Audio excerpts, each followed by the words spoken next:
नमस्कार दोस्तों, मैं विनय शर्मा, वास्तु एक्सपर्ट और एस्ट्रोलॉजर, आप सभी का अपने चैनल में बहुत बहुत स्वागत करता हूं और आशा करता हूं कि आप सब स्वस्थ होंगे, सुरक्षित होंगे। दोस्तों, जून का महीना और वृश्चिक लग्न, जानते हैं कि कैसा है वृश्चिक लग्न वालों का इस महीने का राशिफल। आपके लग्नेश यानी मंगल इस पूरे महीने बैठेंगे कर्क राशि में, यानी कि भाग्य के भाव में। हालांकि मंगल आपके लग्नेश है और भाग्य में जाके बैठेंगे, इसलिए ये महीना बहुत अच्छा हुआ और कहीं ना कहीं आपके काम जो हैं भाग्य से बनने लगेंगे, भाग्य ज़बरदस्त साथ देगा। लेकिन फिर भी मंगल नीच राशि में है, तो नीच राशि के मंगल के होने से आपकी मंगल हो जाएंगे कमज़ोर, क्योंकि जब उच्च का मंगल होता है वो बहुत ताकतवर हो जाता है, तो नीच का मंगल हो जाता है कमज़ोर।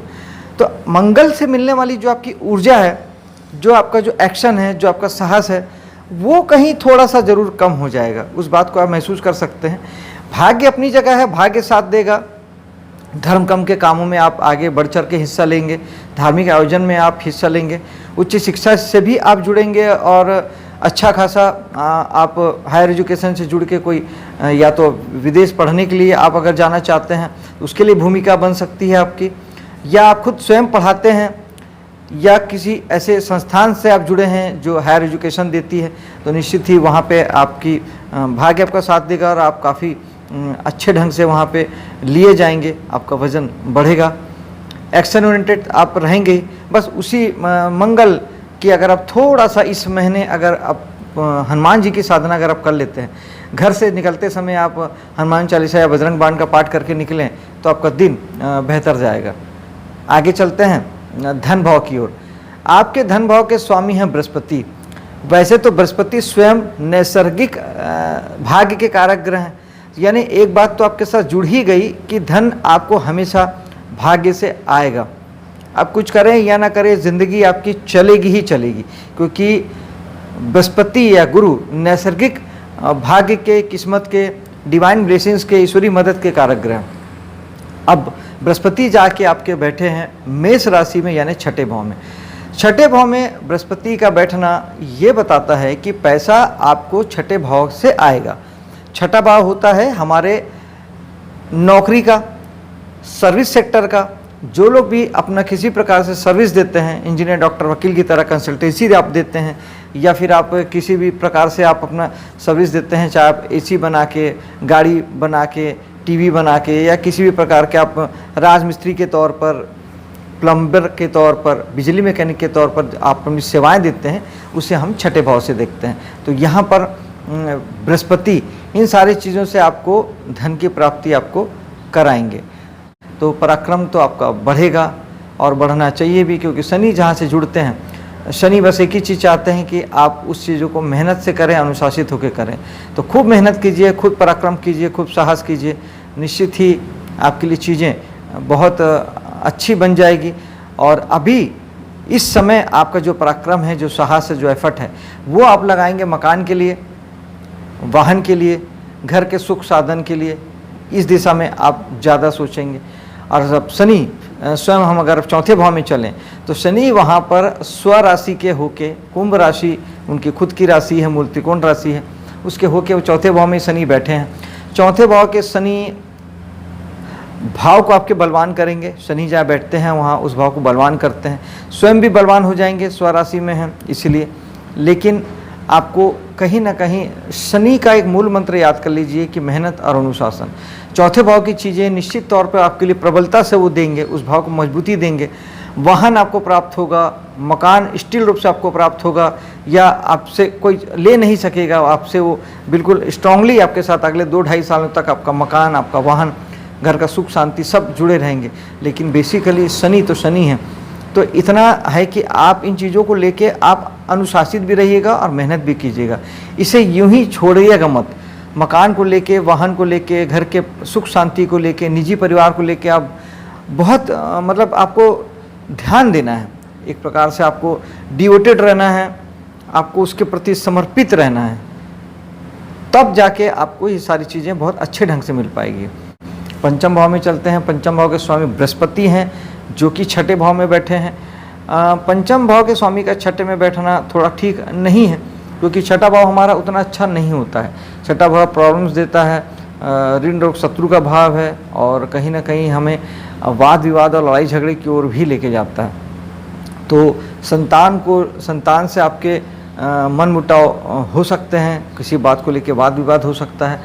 और यानी एक प्रकार से आपका जो पंचम भाव है वो छठे भाव को अनुशासित करेगा। तो कहने का मतलब ये है कि आप काफ़ी हद तक आपके जो कला जगत है, मनोरंजन जगत है, वो सारी चीज़ें इस महीने थोड़ी सी आप ध्यान दीजिए कि वहाँ पे कोई वाद विवाद की स्थिति ना बने। और मेहनत तो ऑलवेज, चूँकि छठा भाव सेवा का है, तो अगर आप इन सारे जगहों पे अगर आप सेवा कार्य से जुड़ते हैं तो फिर आपके लिए चीज़ें अच्छी बन पड़ेगी। जैसे मान लीजिए कि आप अगर लोगों को कंसल्टेंसी देते हैं, जैसे मैं एस्ट्रोलॉजर हूँ, मैं कंसल्टेंसी दे रहा हूँ, तो मैं कुछ लोगों को मैं फ्री ऑफ कॉस्ट में अगर कंसल्टेंसी देता हूँ तो ये उस भाव को भी अच्छा करेगा और उस काम को भी अच्छा करेगा। कुछ इस तरीके की चीज़ें हैं। आप अगर कला जगत के किसी भी विधा से जुड़े हैं, टीवी से जुड़े हैं, फिल्मों से जुड़े हैं, एक्टिंग से जुड़े हैं, नृत्य गीत संगीत चित्रकारी पेंटिंग आदि से जुड़े हैं, तो वहाँ पे थोड़ा सा सेवा कार्य भी कर लीजिएगा, तो भाव आपके लिए अच्छा हो जाएगा। बृहस्पति गुरु हैं, ज्ञान है, राहु राक्षस हैं, भ्रम है, एल्यूजन है, धोखा है, फरेब है, षड्यंत्र है, अनैतिकता है, दुर्भाग्य है। तो ये दोनों मिलकर गुरु चंडाल योग बन जाता है। यानी राहु स्वयं तो खराब है ही, बृहस्पति को भी खराब करते हैं। जिस तरह से राहु सूर्य को ग्रहण लगा देते हैं, उसी तरह बृहस्पति को भी ग्रहण लगा देते हैं। तो आपकी शुभता, आपकी अच्छी समझ, आपके सोच विचार सब थोड़े से गड़बड़ होने लगते हैं, आपको गलत विचार आ सकते हैं, लड़ने झगड़ने के लिए आप प्रेरित हो सकते हैं, कर्ज लेने के लिए आप प्रेरित हो सकते हैं, और इसी तरीके के निगेटिव बातों में आप ज़्यादा जा सकते हैं अक्टूबर तक। तो प्लीज़ अक्टूबर तक राहु के लिए मेडिटेशन जरूर करें, तभी आपको सही समझ प्राप्त होगी। और सूखा नारियल बहते हुए जल में बहाएं, ये राहु के लिए एक अच्छा उपाय है। माँ स्वरूप की पूजा, माँ दुर्गा, माँ काली, माँ सरस्वती की पूजा, ये भी राहु को ठीक करती है। और साथ ही चाय कॉफ़ी का दान, दोस्तों को खूब चाय कॉफ़ी पिलाइए, इससे भी राहु ठीक होते हैं। बुध भी यहाँ पे रहेंगे 7 तारीख तक। तो बुध आपके इच्छा पूर्ति के स्वामी हैं, तो और दोस्तों यारों के भी स्वामी हैं। तो कहीं ना कहीं आपको इच्छा पूर्ति जो है, कुछ आपके मन की पूर्ति, वो आपको आपके सेवा व्यवसाय से या कार्य में हो सकती है। नौकरी की जगह में आपकी कोई बात आपकी पूरी हो सकती है। कोई आपको खुशी का अवसर बुध शुरू में 7 तारीख तक आपको दे सकते हैं। 7 तारीख के बाद यही बुध आपके सप्तम भाव में आ जाएंगे। सप्तम भाव में इच्छा पूर्ति के बुध का आना, दोस्तों यारों और समाज सोसाइटी का आना, इस बात को बताता है कि कहीं ना कहीं दोस्तों यारों का प्रभाव आपके मैरिज लाइफ में भी पड़ने वाला है, या सामाजिक जीवन का प्रभाव आपके मैरिज लाइफ में पड़ने वाला है। और यहाँ सूर्य 15 तारीख तक रहेंगे। 15 तारीख तक यहाँ पे सूर्य चूँकि आपके दशम के स्वामी हैं, तो जीवन साथी के साथ जुड़ के आप कुछ बिजनेस प्लान कर सकते हैं, कुछ कर्म प्लान कर सकते हैं। आपका कुछ काम जो है, जो आप उनके जीवन साथी के साथ या बिजनेस पार्टनर के साथ मिलकर कर सकते हैं। और अगर बिजनेस ही करते हैं, सप्तम भाव बिजनेस का है, दशम भाव कर्म का है, तो निश्चित ही आपका काम बढ़ेगा, मान सम्मान बढ़ेगा, प्रसिद्धि बढ़ेगी। सूर्य है, शासन सत्ता का सहयोग बढ़ेगा और ये सारी चीज़ें होगी। लेकिन सूर्य यहाँ पे एक छोटा सा एक निगेटिव भी देंगे, क्योंकि ये जीवन साथी का भाव है और सूर्य थोड़े से ईगो या अहंकार को बढ़ाते हैं। तो आपके जीवन साथी का ईगो बढ़ेगा, अहंकार बढ़ेगा। और सूर्य की सप्तम दृष्टि आपके लग्न में पड़ेगी तो आपका भी बढ़ेगा। तो यहाँ पर आपके और जीवन साथी के बीच ईगो को लेके कोई खटर पटर ना हो, इस बात का ध्यान रखिएगा। प्रॉब्लम ज़्यादा हो तो आप सूर्य को जल दे सकते हैं, और गेहूं का दान भी आप कर सकते हैं, सूर्य नमस्कार कर सकते हैं। इन चीज़ों से सूर्य काफ़ी ठीक होते हैं। पिता का आशीर्वाद लेना सबसे अच्छा होता है, और आपके लिए तो वैसे भी बहुत अच्छा है, क्योंकि जितना आप पिता का आशीर्वाद लेंगे, उतना आपके कर्म क्षेत्र में आप जीवन में उन्नति करेंगे, उतना आप सफलता अर्जित करेंगे, मान सम्मान प्रसिद्धि आपकी बढ़ेगी। सूर्य जितने आपके सही होंगे, उतना जीवन में आप जीवन स्तर आपका बहुत उठेगा, जीवन में बहुत आपका नेम फेम बढ़ेगा। इस बात का ध्यान रखेंगे। चलते हैं 8वें भाव की ओर। सूर्य 15 तारीख को आ जाएंगे 8वें भाव में, और बुध यहाँ आ जाएंगे 24 तारीख को, यानी आखिरी के एक हफ्ता बुध यहाँ रहेंगे और सूर्य 15 दिन यहाँ अष्टम भाव में रहेंगे। तो कर्म क्षेत्र को लेके आपको जून 15 से आगे कुछ थोड़ा सा मानसिक तनाव आपको हो सकता है, रुकावट और बाधा भी आपके काम धाम में आपको थोड़ी सी प्राप्त हो सकती है। अगेन वही सूर्य का उपाय कीजिएगा तो आपको अच्छे फल आएंगे। बुध 24 को यहाँ आएंगे तो दोस्तों यारों से भी आपको प्रॉब्लम हो सकती है। दोस्त यार, सामाजिक काम, सामाजिक गतिविधियाँ, सामाजिक जीवन आपके लिए थोड़ा सा तकलीफदेह हो सकता है, मानसिक तनाव भरा हो सकता है। कार्यों में आपके रुकावट बाधा लाने का काम आपके दोस्त यार ही करेंगे, सामाजिक जीवन आपके लिए करेगा। ये बुध जब यहाँ आखिरी हफ्ते में रहेंगे उस वक्त। आगे चलते हैं भाग्य की ओर। भाग्य में हमने बात की कि लग्नेश मंगल यहाँ पर हैं तो निश्चित ही कहीं ना कहीं इस महीने आपकी ऊर्जा धार्मिक कामों में लगने वाली है। पिता को आप ध्यान देने वाले हैं, उच्च शिक्षा की ओर आप अग्रसर होने वाले हैं।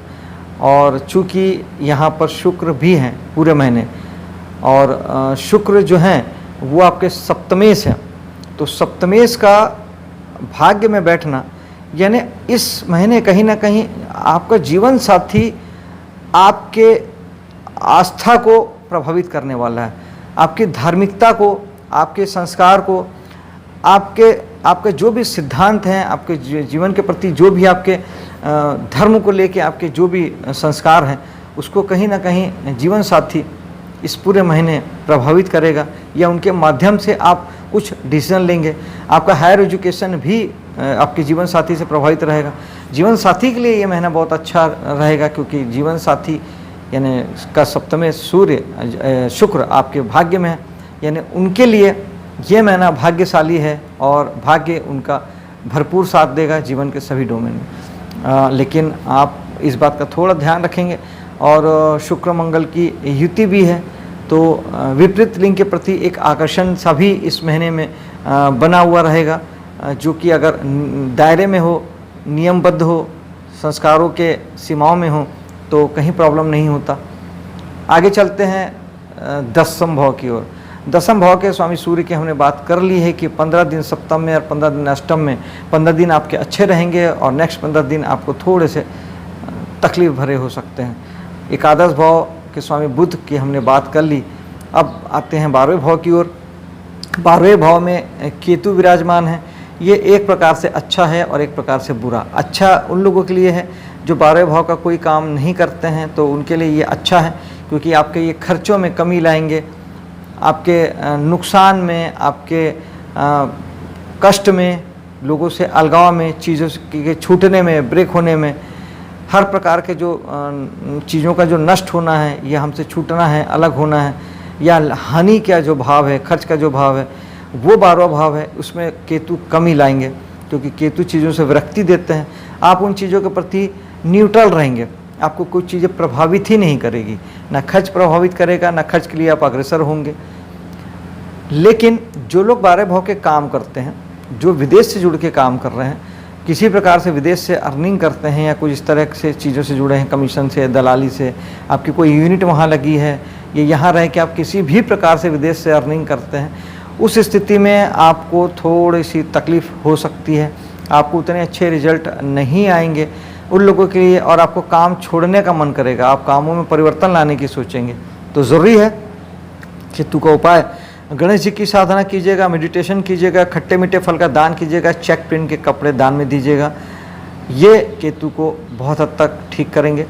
और केतु के लिए सबसे बेस्ट उपाय यही है कि केतु बन जाइए, 12वें भाव के लिए योगी बन जाइए, केवल कर्म कीजिए, फल की चिंता मत कीजिए, आपको अच्छे फल मिलेंगे। आपके लिए महीना शुभ हो, सफल हो, इसी कामना के साथ मैं आपसे विदा लेता हूँ। मेरे वीडियो को लाइक शेयर कीजिएगा, मेरे चैनल को सब्सक्राइब कीजिएगा।